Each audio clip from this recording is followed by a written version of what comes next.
কুমিল্লার হাসনাত আব্দুল্লাহ একেবারে গায়ে মনে হচ্ছে পা দিয়ে গন্ডগোল করবে, জোর করে গাড়ি থামাচ্ছে ওই ভদ্রলোকের বিএনপি যিনি নমিনেশন পান বারবার এমপি হন, জোর করে গাড়ি থামাচ্ছে কাকা কাকা করে, মানে তাকে চিনতেই হবে এরকম একটা ব্যাপার।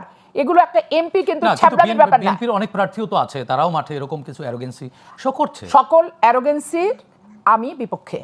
ভোট দেওয়ার মালিক হচ্ছে জনগণ, ভাগ্যে লেখার দায়িত্ব হচ্ছে আল্লাহর। এখানে আমার অ্যারোগেন্সির উপর তো নেগেটিভ হবে, পজিটিভ কিছু আসে না, আসে কি?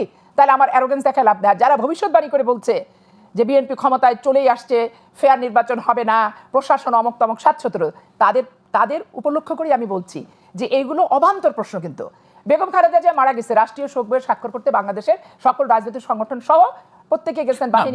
বেগম জিয়ার শোকে তো আসলে বিএনপি নেত্রী হিসেবে যায়নি, জাতীয়। এখন এইটাকে যদি বলা হয় যে নিরপেক্ষ নির্বাচন হওয়ার ক্ষেত্রে অন্তরায় শোক বইয়ের স্বাক্ষর আর শোক সন্তুষ্ট পরিবারকে সমবেদনা সান্ত্বনা দেওয়াটা, এক্ষেত্রে মানবিকতার পরিচয় হচ্ছে না। কিন্তু দেখেন আমি আরেকটা ছোট্ট কোশ্চেন আপনার সাথে যোগ করি, সেটি হচ্ছে যে আমরা যতটুকু বইয়ে পড়েছি সেটি হচ্ছে যে political leader is a vendor of dream, মানে একজন রাজনীতিবিদ হচ্ছে স্বপ্নের ফেরিওয়ালা।